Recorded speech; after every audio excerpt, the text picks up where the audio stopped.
Hey y'all, this is 680's music reporter Rudy Blair. I've mentioned this many times. I've done this for a very, very long time. And over the years, you get a chance to speak with and interview some of the greatest artists on the planet. There's one particular artist who is sitting right next to me, Amy Sky, who I have the utmost respect for. And the biggest reason why is not just because that she's really one of the greatest songwriters on the planet, period. But also she's the type of person, no matter what she's doing, she grows in this business. And not only does she grow, she gives back in so many ways, and she's always open to people and wanting to help, whether it be physically, whether it be through the web, or whether it's through her music. And in this case, and what we're going to be talking about is she's been able to help other people, or helping other people, through the web and through her music with an album and a newsletter, Alive and Awake. Amy, first, thank you so much for coming down. Thanks for having me, Rudy. It is such a pleasure. First, I got to say, girl, you look absolutely stunning today. Oh, thank you, Rudy. How do you do it? I mean, you're a mom, you're married to one of the greatest guys on the planet, Mark Jordan. You're writing for other people throughout North America. But you're also helping everybody else. How do you do all this? It's amazing. Well, it's always about finding balance, right? You can do everything, you just can't necessarily do it all at once. But I'm blessed. I do what I love. I live with the people I love, and my work is all about my passion. It definitely is about your passion. We've talked about a lot of albums that you've written, music you've written with other people, like Olivia Newton-John, so many other artists. But we've talked about this particular album, Alive and Awake, in the past. And to me, this is probably your most important album that you've ever recorded, and probably most spiritual. Explain to the fans why, when I say this, to me, it's so important for you. I'm so glad you used that word spiritual, because for me, music is such a powerful thing. It's more than just a collection of music and words. It really has the power to affect people physically, emotionally, and spiritually. And I've sort of had a dialogue with my fans since I've put my first CD out, because I write about life. And they connect with me about their life. And I realize we have an ability to help each other. And so the songs on Alive and Awake, I specifically chose to reflect the beauty of life, even when life's in chaos. There's always a way to look at it and find the gift, find what lifts you up. We talked about all these great things that you have done and are doing, but there was a point in time in your life that, the clouds were over your head. It wasn't as easy as many people may think. Yeah, well, you're talking about my experience with mood disorders. Mm-hmm. And since I have gone through it myself, I've done a lot of research and learning, and I found out that 1 in 5 people will suffer at some point in their life from a mood disorder. Whether or not they actually get diagnosed and get help, if you read the symptoms of mood disorders, everybody can relate to those symptoms. And what we're finding out is that there is hope and there is help, and the worst thing someone can do who's not feeling their best is to stay quiet about it. But what was it like for you when you didn't know what it was? I mean, what were you going through? Well, I had 2 episodes of postpartum depression after following the birth of both my kids. And a lot of people think that the word depression means you're sad. That can be a part of it. I wasn't sad. I just was non-functional. It's a loss of vitality. I couldn't sleep. I couldn't eat. My thoughts were disordered in my head. I did have some sense of hopelessness, and I just wasn't able to function as as you would expect. Your physical symptoms shut down a lot of times when you have a mood disorder.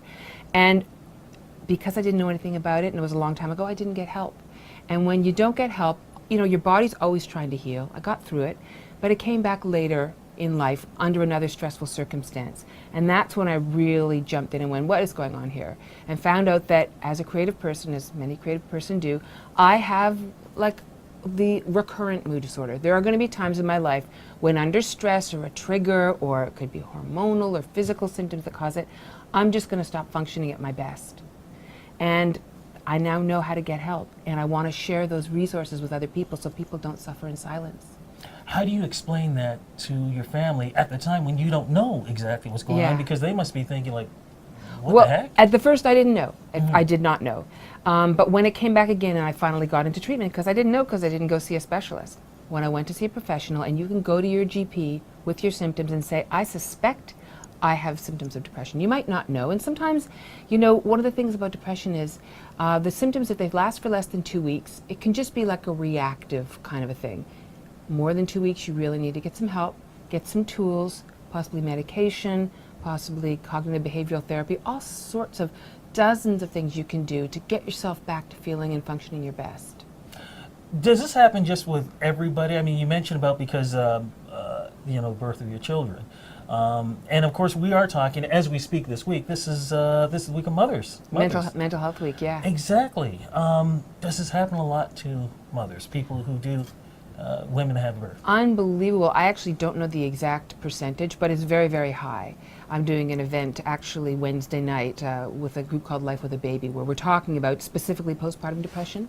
So there's a lot of women that go through this, but the average public, 1 in 5. And there's a website called checkupfromtheneckup.ca, sponsored by the Mood Disorders Association of Ontario.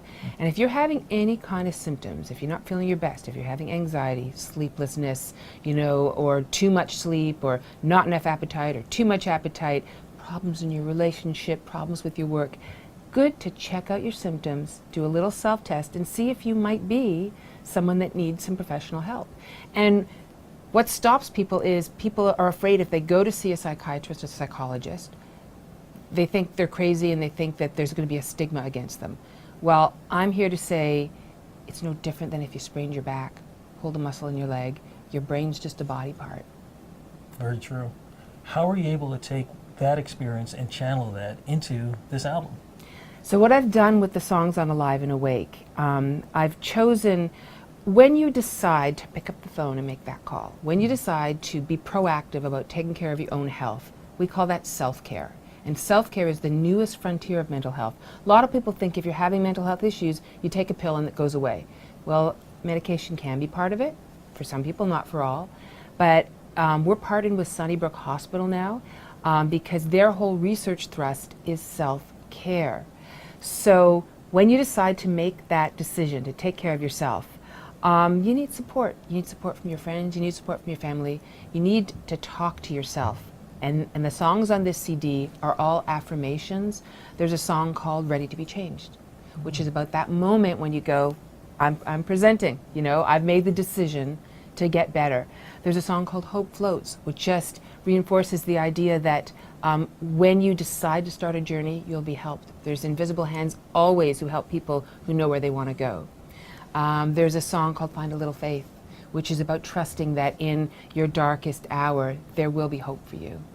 So every song is about the journey of recovery and about the process of healing. Now, here you go. You have the album, and you take it a step further, as we mentioned earlier, with the newsletter. What's that all about?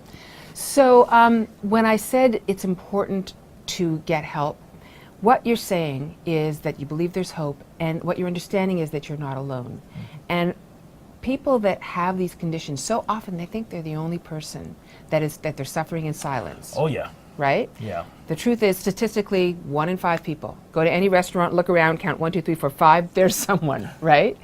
So the newsletter was a way to create a forum and a conversation and a dialogue with people who are interested in being healthy and keeping healthy, with people that are wellness professionals and they're bloggers, and each one does like a 200-word blog a month, either in the areas of body, heart, mind, or spirit, to just give people information, little nuggets of wisdom, and then they can interact through, how you do online. You can always post comments and get involved in a chat, and just to create a community of people that are interested in hooking up with other positive, like-minded people who believe that health is possible. So you can get this type of help and still be anonymous. So if you don't want people really knowing who you are, you can still get that help. Of course you can. Yeah. That is fantastic. How has it worked out so far?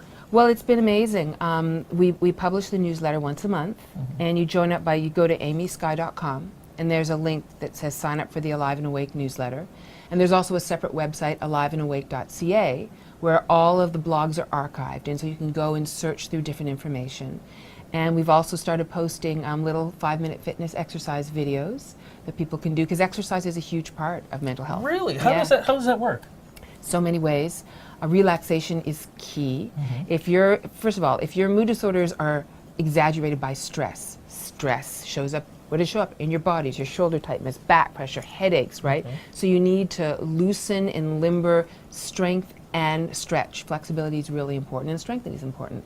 And you know what? A lot of people are like, I don't have an hour to go to the gym. Well, do you have 5 minutes in the morning when you get up? Go to your iPhone and just hook onto Alive and Awake and follow the exercises to stretch your hip flexors or loosen your, your shoulders or your neck.